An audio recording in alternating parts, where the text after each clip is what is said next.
এবার নতুন করে একটা প্যাম্পাসের রিভিউ নিয়ে আসলাম। এটা হচ্ছে অ্যাভনের প্যান্টস যে ডাইপার, সেগুলো 12 ঘন্টা শোষণ ক্ষমতা বলেছে। এটা হচ্ছে এল সাইজ, এখানে সবগুলো সাইজ লেখা আছে। একটু উল্টা করে ধরলাম, এই যে সবগুলো সাইজ লেখা আছে এখানে, কত কেজি এখানে সব দেওয়া আছে।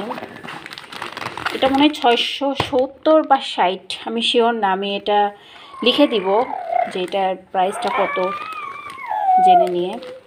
তো মোট 34 পিস থাকে ডাইপারটা অনেক ভালো। আমি কেটে আপনাদের ভিতরের অংশটা দেখাচ্ছি।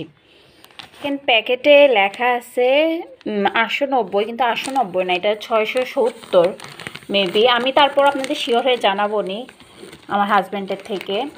তো এই যে আমি প্যাম্পাসটা বের করছি, এই তো প্যাম্পাস দেখেন, অ্যাভনের প্যাম্পাস। এটা ফ্রন্ট সাইড মানে সামনের দিকে, এটা পিছনের দিকে। টুইঙ্কেলের মতন এখানেও একটা আপনার টেপ আছে, যে যখন ইউজ করা শেষ হবে এটা মুড়ে ফেলে দেওয়ার জন্য। ইন্ডিকেটর আছে একটা হলুদ কালার, যেটা প্রসাব করলে নীল কালার হয়ে যায়। এই তো আলহামদুলিল্লাহ প্যাম্পাসটা ভালো, কিন্তু এটা হচ্ছে টুইঙ্কেলের মতন গন্ধ ছড়ায় না। টয়লেট করলে মানে সে গন্ধটা লাগে নাকে। তো আমি এটা পছন্দ করি, কিন্তু টুইঙ্কেলটা আমার কাছে বেশি ভালো লাগে, কারণ এটা টয়লেট হলে এতটা গন্ধ আসে না, এটাতে একটু বাজে গন্ধ আসে।